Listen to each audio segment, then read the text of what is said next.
Hey everyone, I'm here with my friends. We're at Pride. Woo! Let's go Pride!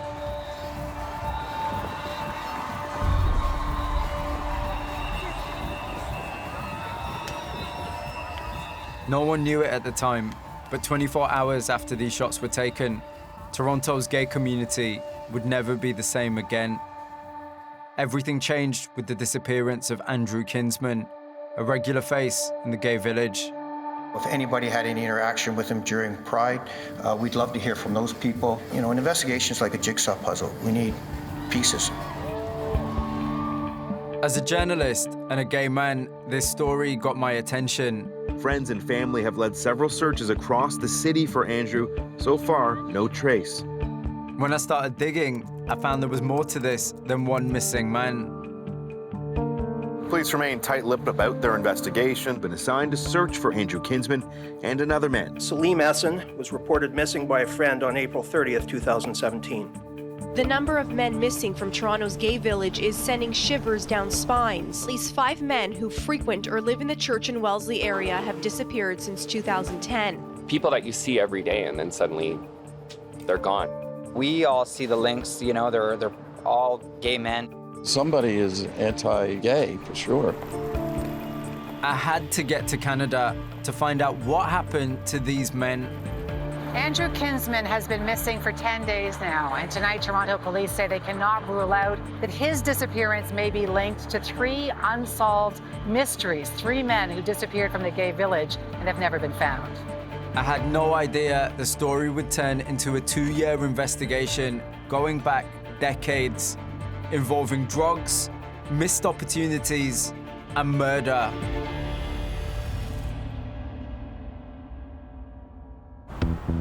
It doesn't matter where you are in the world. If you're gay, then seeing that rainbow flag can make you feel at home. They look like a cartoon, and I mean that in the nicest way, but they look like someone's drawn. Like a gay man in leather. It's quite nice. That's the point, innit? Because in a place like this, you get tribes. So you'll get the guys that wear leather, you'll get like the femme lesbians, the butch lesbians, you get the twinks, you get the bears, you get the jocks, and everyone's just hanging out. But some people would say, well, why does any community need to segregate itself, or why do you need to put up flags? Why do you need to claim an area? But I think people feel like that because they don't understand that outside of areas like this, sometimes, and actually often, in towns and cities across the world, gay people feel excluded. If you're from a place where maybe you've had to hide part of yourself, then coming to places like this, particularly when you're young, can be life-changing. It's meant to be a safe haven, and most often these places are. They are like little outposts telling people that they can be themselves here and they can be safe. But that's not always the case. To understand what happened to Andrew Kinsman, I had to find out who he really was. I remember when he went missing, it was very strange because he is the most non-vulnerable person I can think of, you know? He's loud, he's a fighter. So Andrew Kinsman was a really popular guy, and people like to talk about him, they like to remember him. He was a no-nonsense, no-guff kind of guy. You know, funny, charming, and out and proud. He'd been living with cancer for a while, but he wasn't afraid. The hospital was about 8 kilometers away. And after his rounds of chemotherapy, he would get on his bike and he would pedal home. I miss the way he walks. You know, bounce in his step. And if I see something like that, okay, oh no, that's not him. Because that's not him. Andrew came to Toronto when he was in his mid-20s. And by this point, he's already out. He'd come out when he was at uni. And he's working for an AIDS charity. He was also working a bunch of bars, and one of those was this place, right in the middle of the gay village. It's called the Black Eagle. Of course, when anyone goes missing, it's worrying and it's horrible, and everyone that loves them is going to be worried sick. But with this, there was something bigger going on. This isn't just one guy going missing. There's a whole bunch of men that have gone missing from the village. I'm talking about over years and years and years. There were a bunch of other men that were missing. The perception was that the police weren't doing anything. Whether they were or were not, I don't know. But it definitely felt like they weren't. And so when Andrew goes missing, his friends decide they're not just going to rely on the police, they're going to make a lot of noise. They start putting up these missing person posters, and they're organising search parties across Toronto.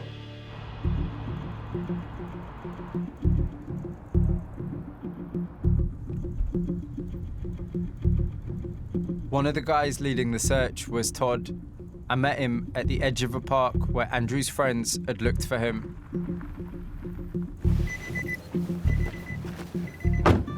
Todd? Hi. Hello, I'm Mubin. Really nice to meet you. Nice to meet you as well.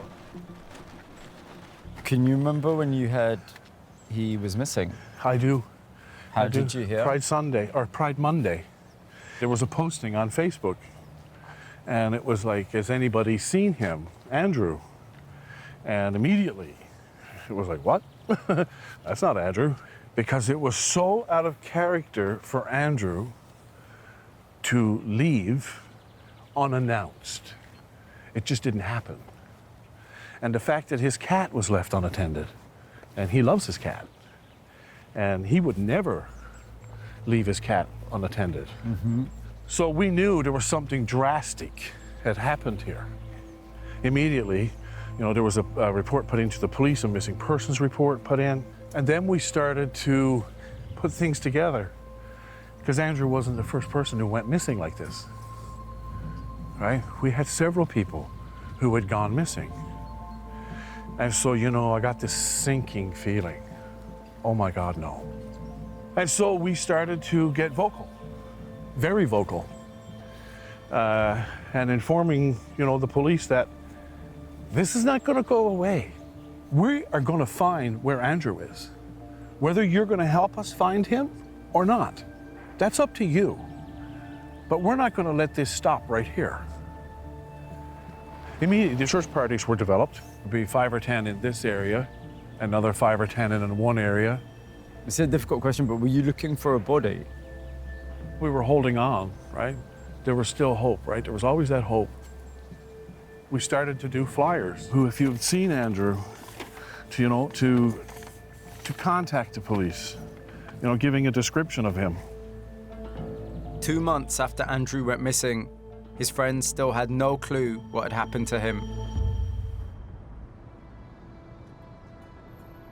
This might sound odd, but Toronto police didn't have a dedicated missing persons unit. The police looked into Andrew's disappearance, but drew a blank. Detective Dickinson, Mubin, really nice to meet you. Nice to meet you. How are you doing? Good, thanks. Thank you for taking time. I'm good, thank you. Go for a drive? Yeah, please. With Andrew's friends making a lot of noise and the local press picking up the story, Toronto police set up a dedicated team, headed up by Detective David Dickinson. What do you normally do when someone goes missing? Missing person investigations are very difficult because, for the most part, people are missing because they want to be missing. You don't necessarily have a criminal offense. You have somebody that's missing. You do your hospital checks, you call the coroner's office, you try to speak to friends and do follow-ups, but they're very difficult investigations. So when we took over, a lot of it was reviewing what had already been done, and it really wasn't until we started narrowing down the exact time when Andrew Kinsman went missing that we started getting some traction. Detective Dickinson took me to Cabbagetown. This is where Andrew used to live, a place that would become crucial to the investigation. There are 2 cameras of extreme importance. One right here on the side of this building. Okay, yeah. And then the main one that captured Andrew leaving his house was just down at the corner in front of his house, right across the street. We had gone back into Andrew Kinsman's apartment. We discovered a name on a calendar, a note that said 3 p.m. Bruce. We started looking at surveillance video for around 3 p.m. and we observed a red van that stops in front of Andrew's house. And I believe, Andrew gets into the passenger side of that van. This is the CCTV. Top right. So there's the car, and there we go. That is it. That is the moment that Andrew gets into the car. And that is the last time that Andrew is seen. Last footage, last picture of Andrew. No one can see a number plate from this CCTV. The police have to work out whose car Andrew's getting into. Detective Dickinson, he told me that they worked out this is a red 2004 Dodge Caravan. But the issue is, in the province of Ontario, there's about 6,000 of those. So it's not easy to work out who owns this particular car. So here, something that becomes absolutely crucial is the calendar from Andrew's place. So on the day he went missing, Andrew himself is written 3 p.m.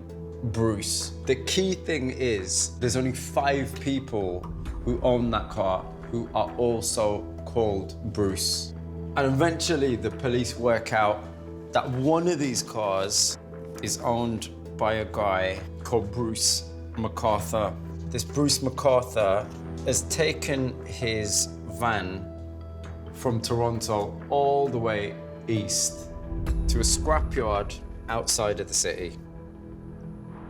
So now, finally, the police had a name and a lead to a vital piece of evidence.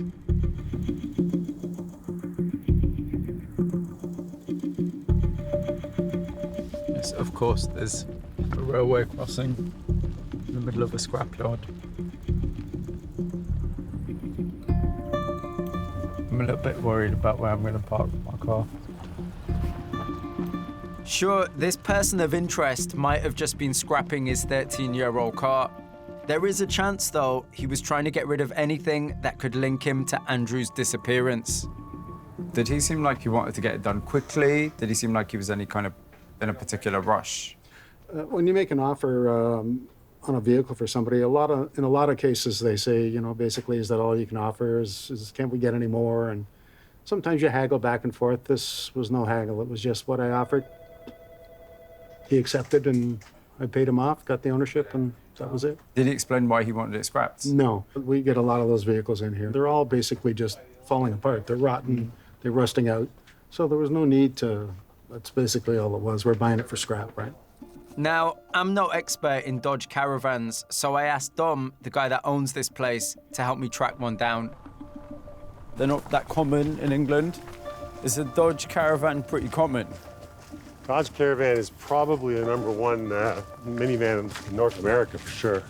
Hey, by the way, I just left my car there. That's going to be all right, isn't it? It's not going to end up... No, they won't take it away. You're okay. It's not going to end up squashed. No problem at all. Here's the Caravan. What year would this be? That's an 04. So this is the same year? That's the same year he had. So it would be the same shape as this? Yeah, same shape, same kind of car, yeah. So it's pretty big, isn't it? The seats are in that one.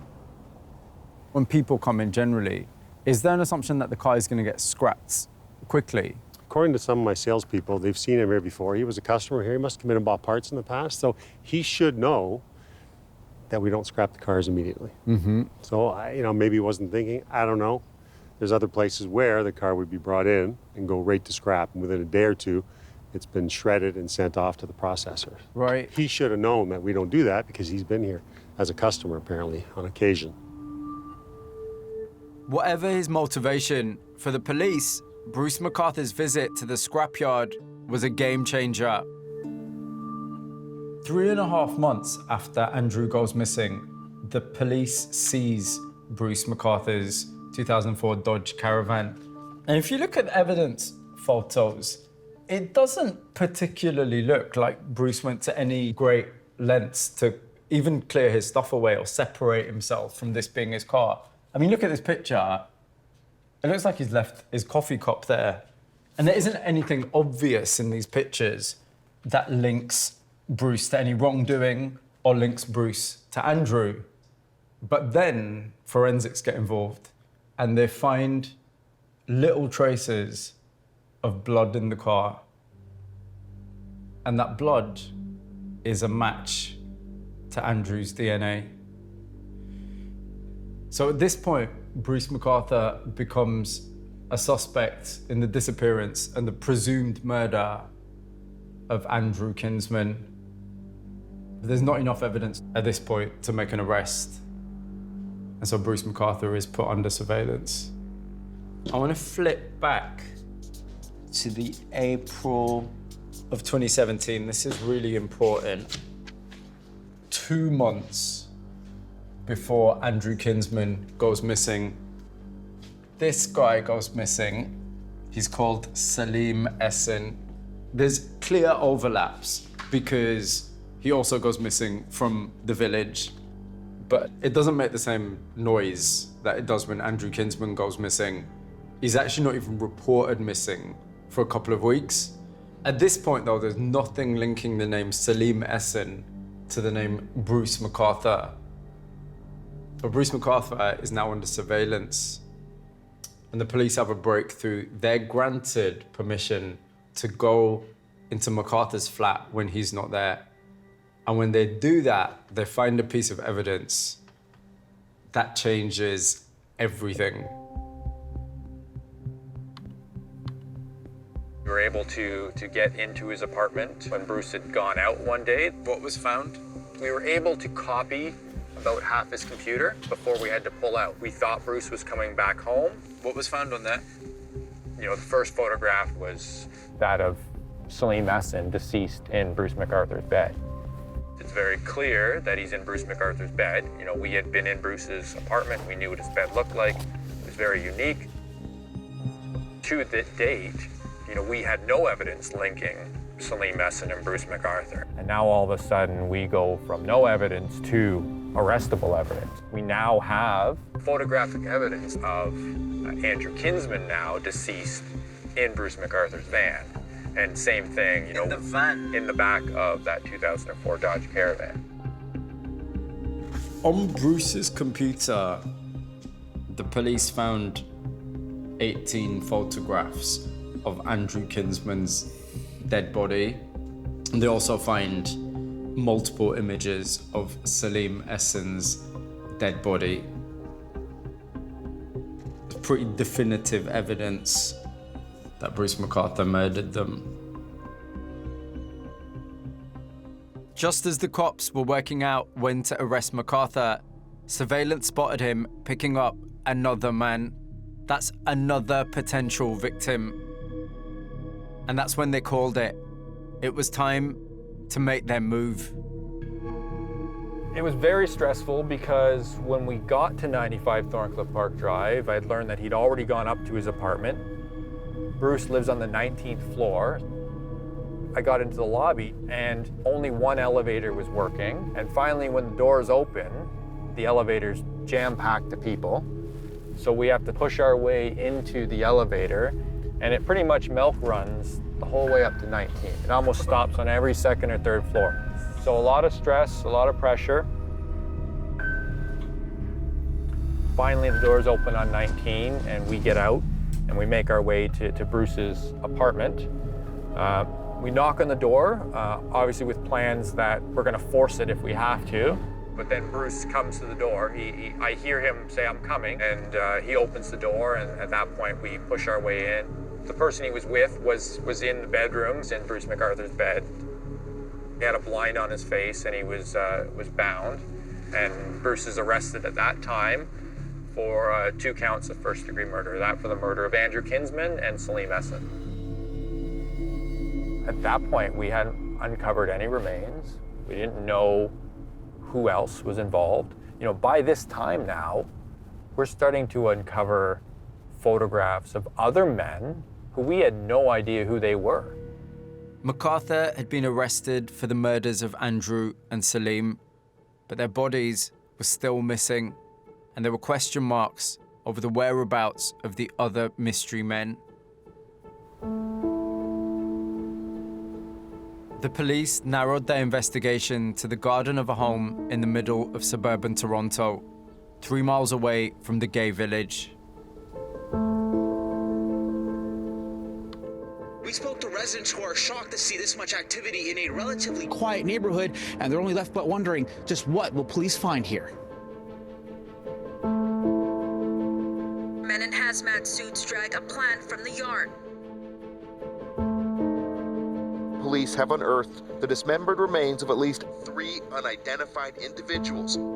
More analysis needs to be done to determine who these remains belong to. You can see forensics remains at the scene. You're seeing them remove a second plant pot.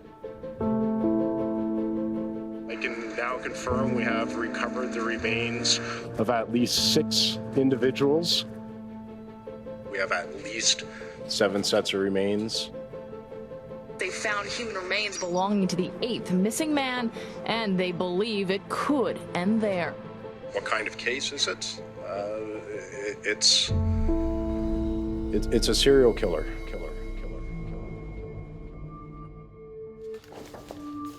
There is no way on earth that anyone could predict that the police were going to end up finding the bodies of 8 men in the back of someone's garden. Some of these guys, they hadn't even been reported missing. It ended up being the biggest serial killer case in the history of Toronto. So this went back years and years. I'm talking about all the way to 2010. This 7-year period where Bruce MacArthur is murdering people. And the guy that was responsible for the whole thing, he was known for being a shopping mall Santa Claus. So why would a man that was known in the community for being a shopping mall Santa want to kill multiple gay men? And the bigger question is, how did he get away with it for so long?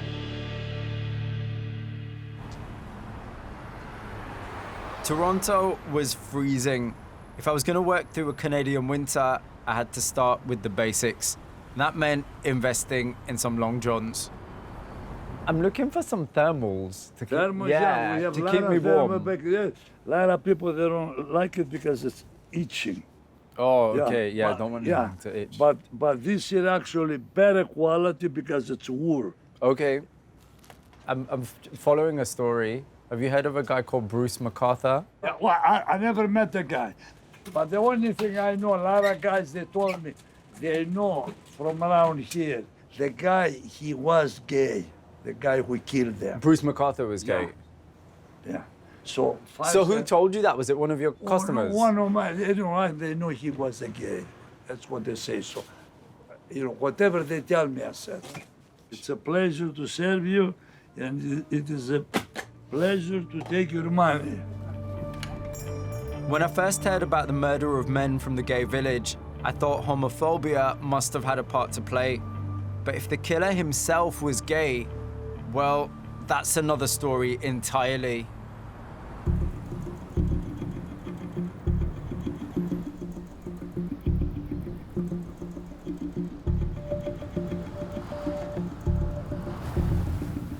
This area is called Bennington Heights, and it's exactly what you expect a place called Bennington Heights to look like. It's really cute. It's proper suburbia. But the victims, they ended up here. I don't really understand why you do that, because if it was, in a horror movie, they always try to get rid of bodies in a forest or a swamp or something remote, not in the middle of suburbia, around a lovely, cute house. This is the one. The inside of 53 Mallory Crescent has now been released to the homeowners, who arrived back just after 3 this afternoon, avoiding the media and the massive police investigation right outside their door. And those homeowners are still inside. They have now closed their blinds and they are not speaking with the media.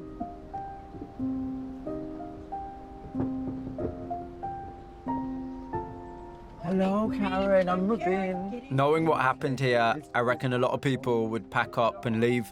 But Karen and Ron stayed. Still coming to terms with what was found in their garden, they agreed to show me round. This is Spooky. Hey, Spooky, aren't you beautiful? It was the cats we were worried about. We worried about them because they were trapped in the house for a week. So the house was completely raided? Oh yeah, every inch. Everything was turned upside down. Every inch. There were 20 or 30 people in here at a time. Wow. We came in actually in hazmat suits to be able to feed the cats one time. For a while. With a bunch of other people as well. What's that? Sorry, what's that? Hazardous materials. So think those white so like forensic suits. So you came in to feed the cats in one of those? Yep. And then the head of And the media forensics arrived. mistook us for cops because they're all dressed like that. So we were able to be fairly private. Can I ask you, you know this? Yes, is that from here? So this was from when the police were looking through the house, is that right? It was lying in the backyard when they tore it down. Have you kind of kept this as a reminder of what you went through? No, it matches the wall. Okay. No, yes, we have. It fit the decor. It does. Yeah. I mean, it fits the wall. But I mean, because some people would perhaps just want to get rid of any memory of that time. You can't. It's everywhere, every day, all the time. We really can't get rid of it. Bruce MacArthur was a gardener hired to look after Karen and Ron's backyard for the best part of 15 years. As part of the deal, MacArthur stored his gear at their place. They thought of him as a friend. That's until they found out he'd hidden human remains in plant pots around their garden. You know, this was part of one of his planters. It's still here because it's so heavy. Why do you think he chose this house? Because it was 1 mile from his apartment. It's handy. We were away in the summer. When the trees come out in the spring, you can barely see next door. It's quite secluded. And this way, there's no one to see anything. As soon as they said we need to take some of the pots away, did you know what might be in there? No, not really. So when did they tell were you? Frozen about a week later. They had to wait for it to thaw. And then the forensic pathologist did her work. So was there body parts of more than one victim? Yes. And they have been moved, rearranged. I have no idea what that was about, but that's what happened. Do you mean he'd buried them and then later rearranged them? Yes. And the pathologist worked that out? Yes. Cut through here. Body parts of 7 different men were found in plant pots in this garden, but it didn't stop there. Months later, police dogs sniffed out even more remains. Now, if you take a look at this hill, it didn't look like this. You wouldn't have been able to see that large rock 2 years ago. That was all dug out by the police. Police sifted through 2 compost piles, dumped on a ravine behind the house where MacArthur stored his landscaping tools. Every day, police found something. Human remains, strewn, literally, in bits and pieces. They had found the last victim, and that really upset us. I don't know why. I think we thought it was all over. Yeah. And then, I'm glad they found him, of course, but that was a shock. It's like it's never going to stop. It was a body, and then there was a garbage bag underneath with body parts in it. Right. From some of the men who had been in the yard. Why did you decide not to leave? He didn't take our faith in humanity, but I guess he gave that a good try. Not going to take our home. Absolutely not. We're stubborn. Mm-hmm.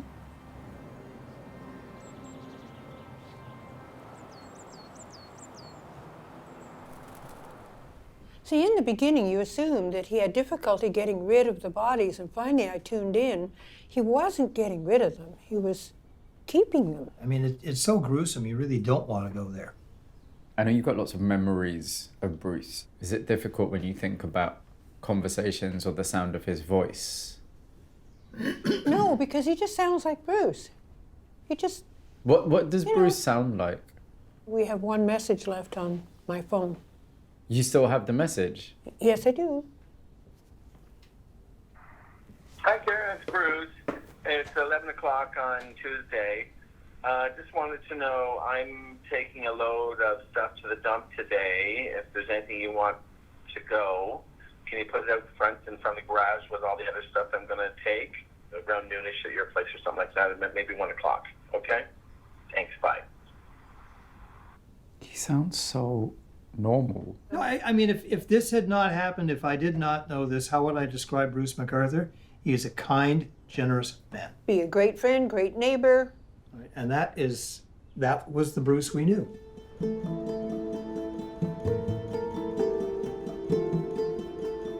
Hi, Karen. It's Bruce. It's 11 o'clock on Tuesday.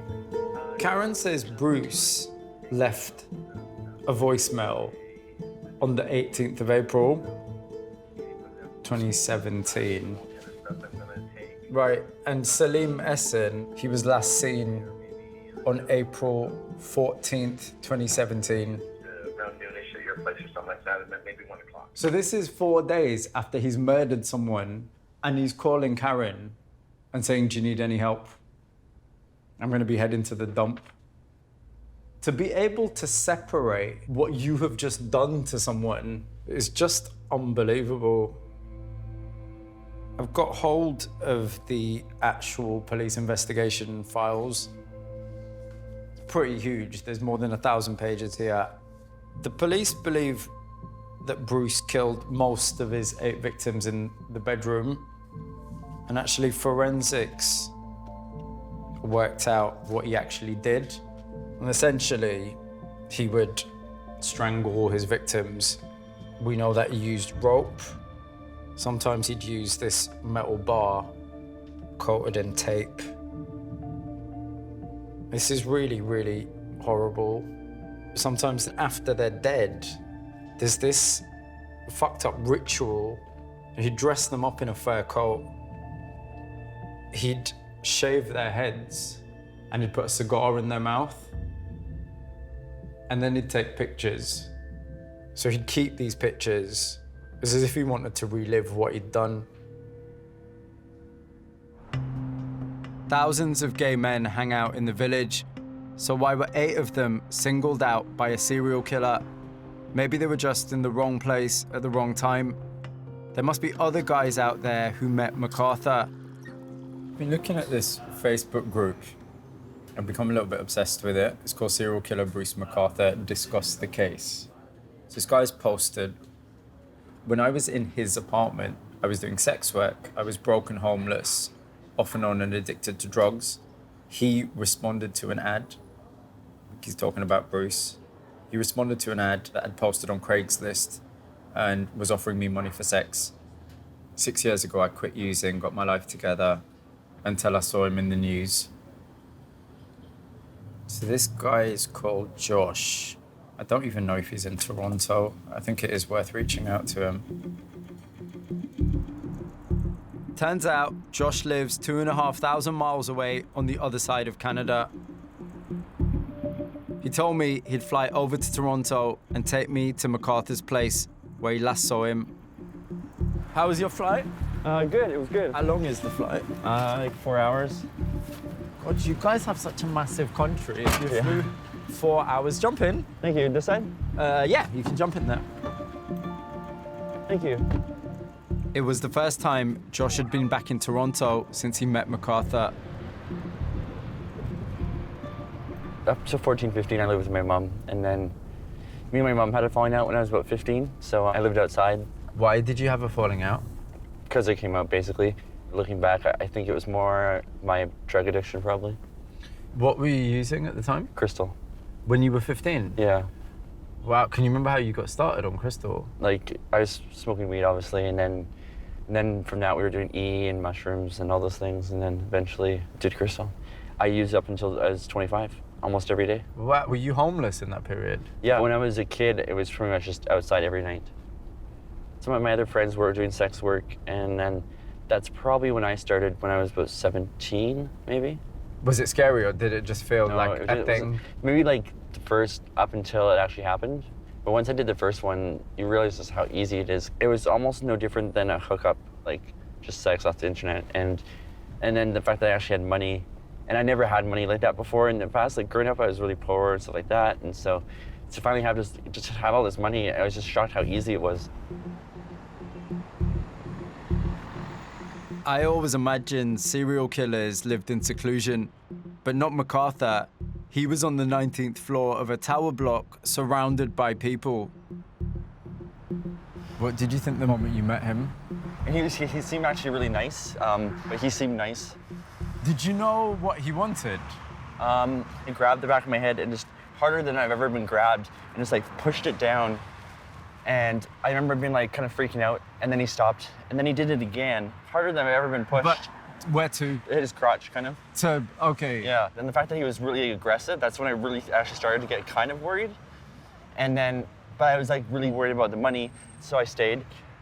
He asked if anyone else knew I was here, like because I told him I had a boyfriend. He asked if my boyfriend knew I was here, and I told him how me and my boyfriend kept track of like where each other were all the time. And that's when he like had a flip out. And he's like, I don't think this is gonna work. Do you think he flipped out that your boyfriend knew you were here because he was planning something? Well, looking back now, that's what I think. Yeah, for sure. Now I'm just like how stupid. Like that should have been the first like warning sign or something. I remember him being kind of unsure if he wanted to continue, and then eventually I agreed to letting him either tie me up with handcuffs or rope. I'm not really sure which one. And then when he put the blindfold on, I made sure I was able to like kind of remove it because I was kind of nervous. I took the blindfold off basically, and he was just staring like just dead cold at my face, sort of. Like I think he was deciding if I could leave there or not. And then he actually asked me if I wanted to go for breakfast, and he took me to breakfast. Really? Yeah. Josh's escape was beyond lucky. MacArthur had killed 2 men by the time they met in 2012.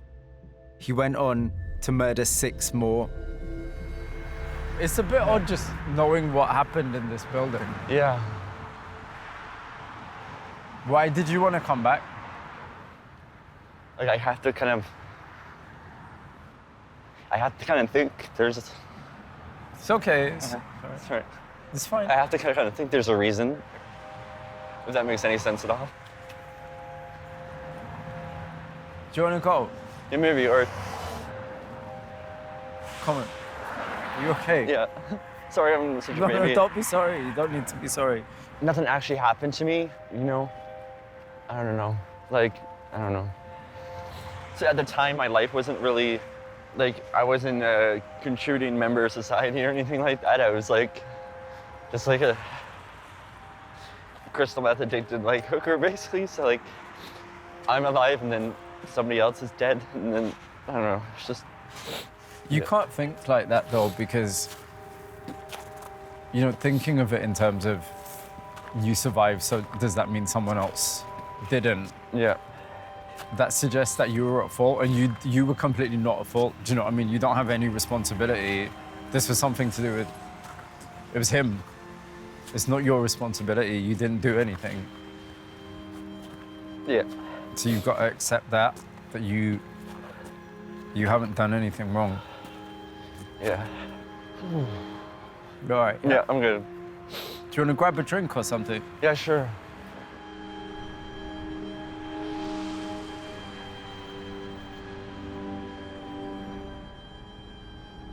There's people that will look at Josh's story and they'll think about him doing crystal and they'll think about him being a sex worker and they'll make judgments. But ultimately what happened to him and everything that had happened to him as a child and as a teenager and everything that had led to the point that he'd gone to that apartment block, all of that stuff meant that on that morning, he was vulnerable.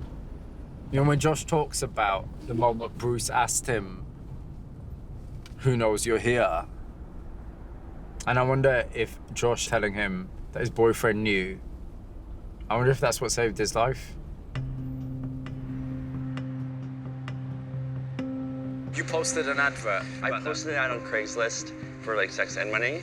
Both Josh and Raj were strangers to MacArthur.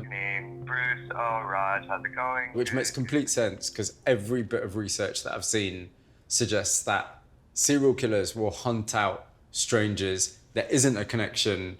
They don't want people pointing fingers. They don't want to get caught.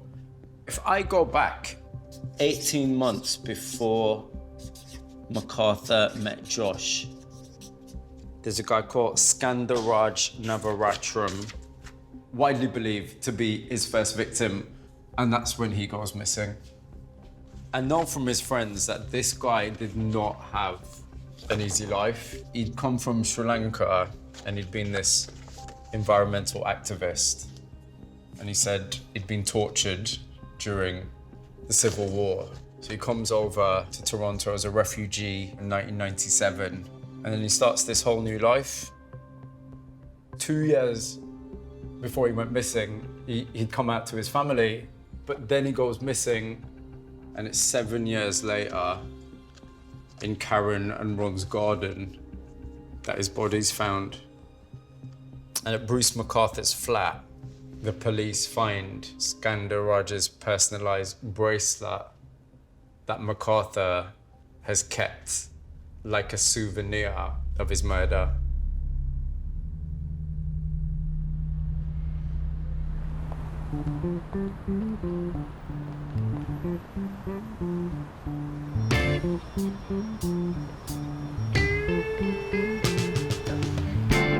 So how did Skandar end up in MacArthur's flat? Was it a paid hookup like Josh? Or just a chance meeting? Hey, Sarah, I'm Mubin. How are you doing? Nice to meet you. All right? Sarah was a good friend of Skandar. They hung out all the time before he went missing. It's really nice to meet you. I like these paintings. Thank you. I made most of them. Oh my God, they're really nice. Thank you. Come on in. I love that photo of us. We were dancing together. You both look really happy. Yep, we were having a great time. Or can you remember when he actually went missing, or when you Yes. heard he was missing? It took us a little bit too long to decide as a friend group that he was missing. That's something that I really regret. He was gone for a week before the missing persons report was filed. Why was a missing persons report filed after a week? Why do you think it wasn't? Because I think it was a long weekend and we were all out of town. So it took a handful of extra days and we printed out posters, put them up all over Church Street. And Bruce MacArthur helped us do that. He helped you? Yeah, helped us do that. And then when they raided his apartment, I hate saying his name. When they did his apartment, they found posters that he had helped us put up. Why do you think he was helping you put up the posters? Who knows? Must have gotten some gratification from it. Had you been aware of Bruce as a part of the community, a friend of Skandar? How did you know Bruce? Only really from, in hindsight, some photographs. I didn't know him well enough to know the background. Right. I took that photo of him. Look at those eyes. Too lovely. I think it'll stay with me forever. I still have nightmares. But I won't let it stop me from trusting and loving. That's what Skandar would want. And that's what he would do. You okay? I'm okay. He sounds fun. He was fun. He sounds like my kind of guy.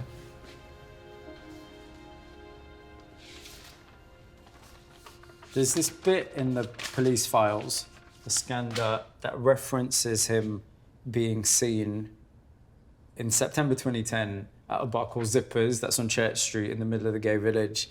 And it says that's the last place Skandar was seen. And it references an unknown male.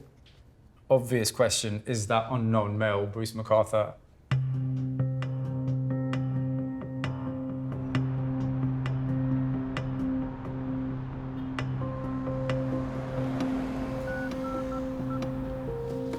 Not be completed due to insufficient balance.